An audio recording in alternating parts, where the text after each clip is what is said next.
हाँ हाँ। हनुमान जी महाराज प्रथम बार मिले जब राम जी से, राम जी और लक्ष्मण जी दोनों सिया जी की खोज कर रहे हैं, और खोज करते करते जैसे ही ऋषिमुख पर्वत से देखा है कि दो वनवासी चलते हुए आ रहे हैं, अत्यंत सुकुमार, अत्यंत कोमल, अत्यंत सुंदर। हनुमान जी महाराज रूप बदल करके पहुंच गए हैं, एक ब्राह्मण का रूप धारण करके गए हैं, और जाकर के श्री राम जी से उनका परिचय पूछ रहे हैं कि आप कौन हो और आप इस प्रकार से यहां वन में विचरण कर रहे हो। आपके चरण देख करके लगता है कि रुई के ऊपर भी चरण रखोगे तो आपको पीड़ा हो जाएगी। इतने निष्ठुर वन में बिना पादुका के आप कैसे घूम रहे हैं? आपका नाम क्या है? आप कौन है? कहां से आए हैं? लक्ष्मण जी ने परिचय देते हुए कहा कि हमारे बड़े भैया राम जी हैं,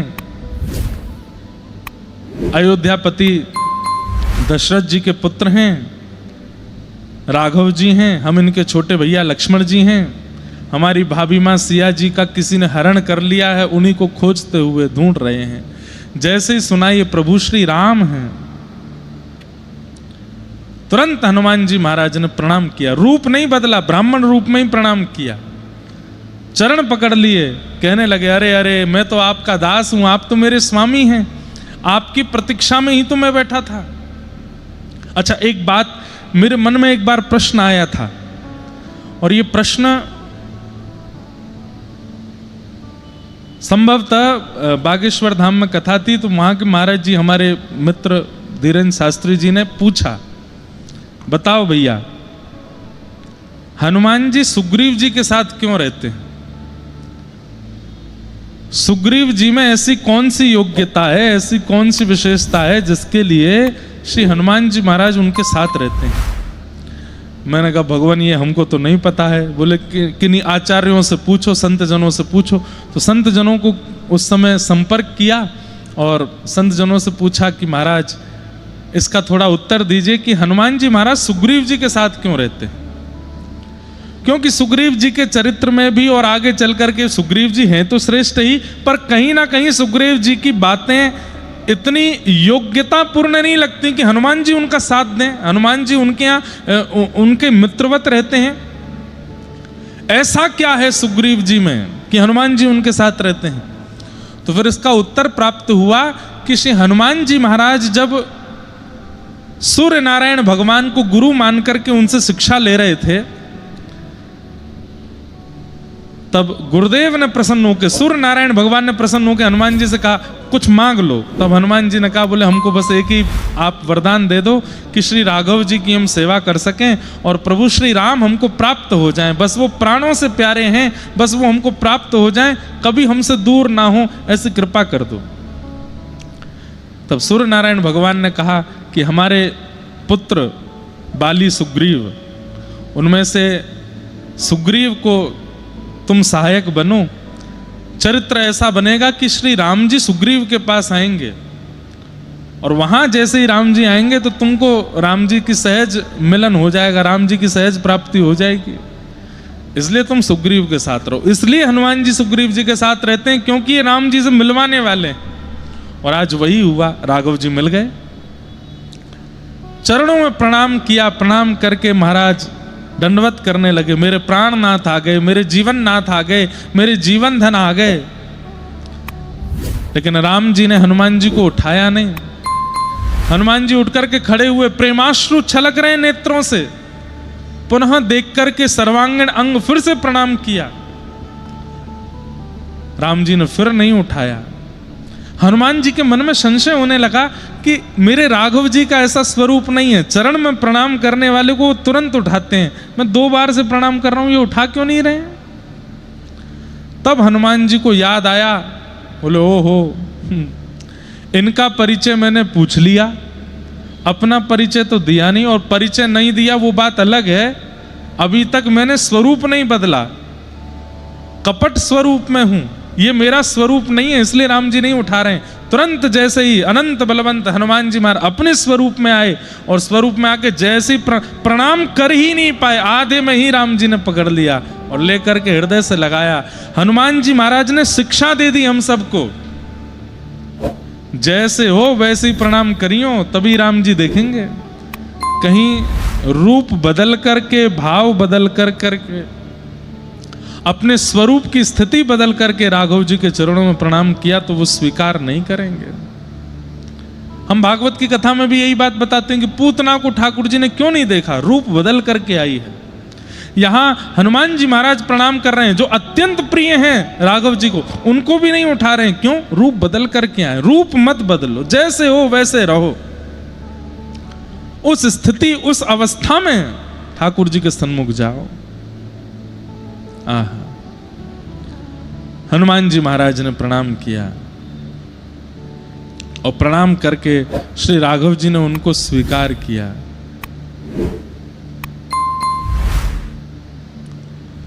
ऐसे श्री हनुमान जी महाराज जो हर स्थिति, हर परिस्थिति में हम आप सब लोगों को राघव जी की शरणागति कराते हैं, राम जी की शरणागति कराते हैं। ऐसे अनंत बलवंत श्री हनुमान जी महाराज को जय जय जय हनुमान गुसाई, जय जय जय हनुमान गुसाई, जय जय जय हनुमान गुसाई, जय जय जय हनुमान गुसाई। कृपा करहु गुरुदेव की नाहि, कृपा करहु गुरुदेव की। एक बहुत सुंदर चरित्र है। प्रभु श्री राम लंका से वापस अयोध्या की तरफ जा रहे हैं।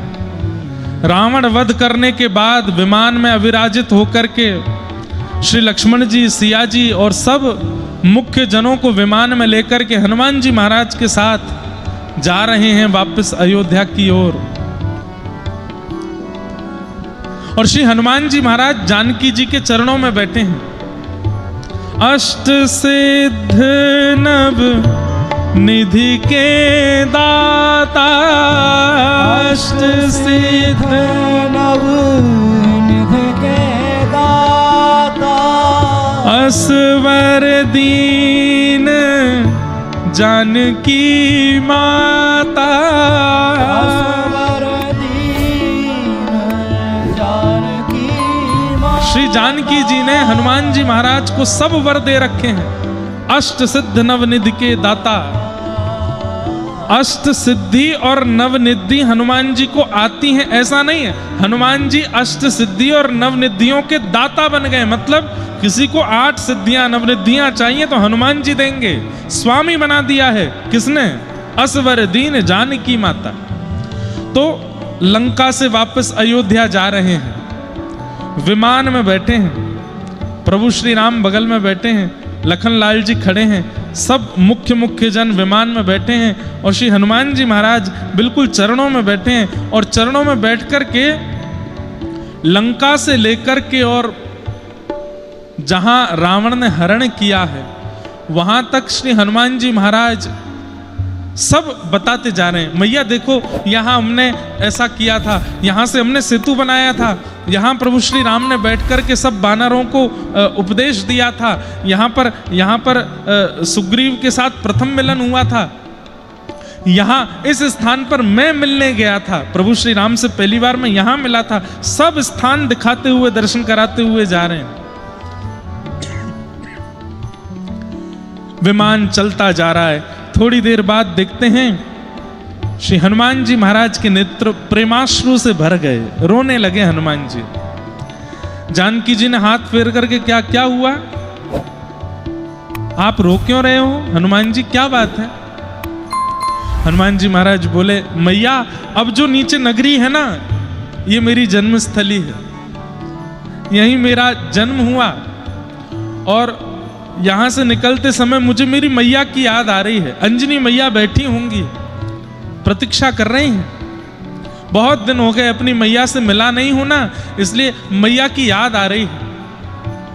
जानकी जी ने राघव जी को देखा, बोले कुछ कृपा कीजिए ना, थोड़ी देर के लिए चलते हैं, हनुमान जी की जन्मस्थली का दर्शन अंजनी मैया से इनको मिलवा देंगे, फिर अयोध्या चलते हैं। राघव जी बोले विलंब तो बहुत हो रहा है, लेकिन हम भी हनुमान जी के ये विरह भाव को देख नहीं पा रहे हैं। और तुरंत ठाकुर जी ने आज्ञा की, विमान यहीं उतारा जाए, हम हनुमान जी की जन्मस्थली दर्शन करेंगे, अंजनी मैया से मिल करके चलेंगे। हनुमान जी महाराज बड़े प्रसन्न हो गए, प्रभु आप मेरी जन्मस्थली चलेंगे, मेरी मैया से मिलेंगे? बोले हाँ चलो, जल्दी चलो। तुरंत विमान उतरा है। अब हनुमान जी की जन्मस्थली कौन सी है, इसके ऊपर भी बड़े प्रमाण दिए जाते हैं, परंतु मुख्य रूप से ऐसा कहा जाता है कि नासिक से त्र्यंबकेश्वर जाते हैं, वहां मार्ग में श्री हनुमान जी महाराज का जन्म स्थान मिलता है, ऐसा भाव रखते हैं। तो श्री जानकी जी ने राघव जी को इशारा किया, बोले यहीं विमान उतारो, हनुमान जी की जन्मस्थली का दर्शन भी करेंगे और अंजनी मैया से इनको मिलवा देंगे, हम भी अंजनी मैया के हाथ का कुछ प्रसाद पाके फिर चलेंगे आगे। राम जी ने तुरंत विमान नीचे उतारा। हनुमान जी तो नाचने लगे, आप मेरी जन्मस्थली जाएंगे? तो हमने दर्शन किया, नासिक से त्र्यंबक जब जाते हैं, त्र्यंबकेश्वर, तो मध्य में एक स्थान पड़ता है। कई जगह ऐसी भावना कि वो भी हनुमान जी की जन्मस्थली है, और उस स्थान का दर्शन करके आपको लगेगा भी कि हनुमान जी की जन्मस्थली, क्योंकि वहां के पर्वतों की आकृति और वो स्थान का जो भाव है बिल्कुल वैसा ही है। विमान उतार करके जैसे ही प्रभु श्री राम, जानकी जी और सब विशिष्ट जन उतरे हैं विमान से, हनुमान जी महाराज तो नृत्य करते हुए राघव जी को लेकर के चल रहे हैं। ठाकुर जी यहां से बाएं है जाओ, यहां से दाएं है जाओ, बस आ गई है, पर्वत पर मैया बैठी हैं, अंजनी मैया ध्यानस्थ बैठी हैं। दूर से जैसे ही देखा, आहा, नृत्य कर रहे हैं श्री हनुमान जी। तभी देखती हैं कि ये तो हनुमंत लला हैं। अंजनी मैया तो बड़ी प्रसन्न हो गई, दौड़ने लगी, अरे मेरो लाला आ गयो, मेरो हनुमान आ गयो। लेकिन तभी देखती है ये पीछे कौन आ रहे हैं, ये श्याम वर्ण, गौर वर्ण और बिल्कुल कंचन जैसा वर्ण, ये कौन है? और थोड़ी समीपता से देखा तो क्या पाया कि प्रभु श्री राम, लक्ष्मण जी और श्री जानकी जी, उनको लेकर के हनुमान जी नृत्य करते हुए आ रहे हैं। अंजनी मैया तो अपने भाग्य मनाने लगी, धन्य है जो इच्छा रखी थी कि इस बानर वंश में ऐसा बालक हो कि बानरों को देख करके लोग हाथ जोड़ने लग जाया करें, वो आज सफल हुआ। ऐसी संतान दुनिया के हर माँ को मिले जो राम जी को लेकर के घर आ रहे हैं, ऐसे नृत्य करते हुए आ रहे हैं। अंजनी मैया ने खूब प्रेम से स्वागत किया, जानकी जी ने जाकर के हृदय से लगाया, राघव जी ने जाकर के प्रणाम किया, अंजनी मैया ने सबको प्रणाम किया। और हनुमान जी की स्थिति, बोले जैसे कोई 2 वर्ष का बालक, 3 वर्ष का बालक सुबह अपने पिता के साथ कहीं चला गया हो और व्याकुल हो गया हो माँ से मिलने के लिए, और शाम को घर पे आते ही माँ की गोद में चढ़ जाए, माँ के केश पकड़ लेवे और माँ के साथ खेलने लग जावे, बार बार उनको आलिंगन करने लगे। इतने बड़े हनुमान जी महाराज मैया की गोद में जाकर के बैठ गए और मैया से ऐसा स्नेह, ऐसा प्रेम करने लगे जैसे कोई 2-3 वर्ष का बालक करता हो। ये देख करके जानकी जी के नेत्र सजल हो गए। हनुमान जी कितने बड़े हैं, कितने ज्ञानी हैं, कितने गुणवान हैं, लेकिन मैया के सामने छोटे बालकवत स्नेह कर रहे हैं। थोड़ी देर बाद अंजनी मैया ने कही, हनुमान जी, राम जी बैठे हैं, अब चलो ऐसे बालवत मत करो, ये राघव जी बैठे, उनको प्रणाम करो, चरण धोए। खूब सुंदर सामग्री अंजनी मैया ने पवाई, राघव जी ने प्रेम से पाई। पूरी लीला हनुमान जी सुना रहे हैं। मैया हमने ऐसे किया, वहाँ से फिर हम लोग पंपा सरोवर गए और उससे आगे फिर हम गए और मैया मैं गया वहाँ से सीता जी की सुध लेकर के आया, राम जी की कृपा से सब हुआ। उसके बाद फिर हमने राघव जी को लेकर के गए, इतना विशाल समुद्र, हमने सेतु बनाया, सेतु बना करके लंका गए। ये सब बातें सुनकर के अंजनी मैया के मुखमंडल पर प्रसन्नता नहीं थी। लक्ष्मण जी ने इस भाव को जैसे ही देखा तो लक्ष्मण जी बोल पड़े, बोले मैया हमने इतनी बढ़िया बढ़िया आपको सब लीला चरित्र सुनाए कि ऐसे ऐसे सब हुआ, पर आपके मुखमंडल से विशेष प्रसन्नता की अनुभूति नहीं हो रही है। तो अंजनी मैया क्रोध में भर के लक्ष्मण जी को देखती हैं और कहती हैं, बोले हाँ मैं प्रसन्न नहीं हूं। बोले क्यों?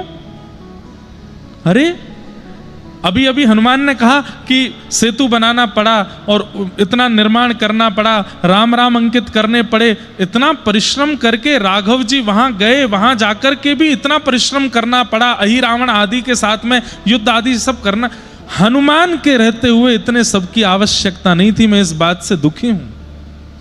ये हनुमान है,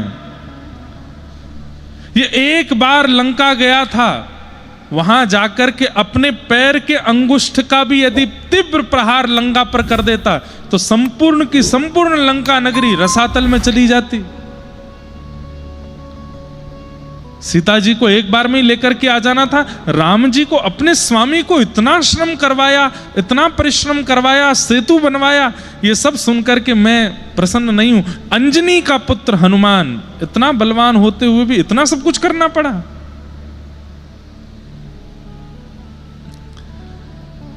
लक्ष्मण जी महाराज आसपास कुछ और बानर भी खड़े थे, उनकी ओर देख करके ऐसा भाव करने लगे, कोई अपने पुत्र की इतनी प्रशंसा करता है क्या? मैया तो मतलब ठीक है मानते हैं हम हनुमान जी बलवान हैं, पर यह क्या बात होती है कि अंगुष्ठ के प्रहार से लंका डूबा, ऐसे ही थोड़ी कोई लंका पहुंच जाते हैं। इतनी प्रशंसा भी किसी मां को करनी नहीं चाहिए, वो भी पुत्र के आगे। अंजनी मैया ने लक्ष्मण जी की इस बात को सुन लिया। अंजनी मैया बोली कि अभी लक्ष्मण जी मेरे हृदय का भाव जान नहीं पाए हैं। तभी हनुमान जी की ओर अंजनी मैया ने देखा तो हनुमान जी के प्रति जैसे ही वात्सल्य प्रकट हुआ, मैया के पयोधर से दुग्ध प्रकट हुआ और उस दुग्ध की एक बिंदु जिस पर्वत पर खड़े थे उस पर्वत पर जैसे ही जाकर के गिरी, पर्वत बीच से विदीर्ण हो गया, ज्वालामुखी प्रकट होने लगी, धूं धूं करके धुआं उठने लगा। राम जी, सीता जी सब लोग आश्चर्यचकित हुए, मैया ये क्या हुआ? मैया ने लक्ष्मण जी को बोला, लक्ष्मण जी, लखन भैया सुनो। बोले क्या? ये अंजनी के पयोधर के दुग्ध की एक बिंदु है जो पर्वत को विदीर्ण कर देती है।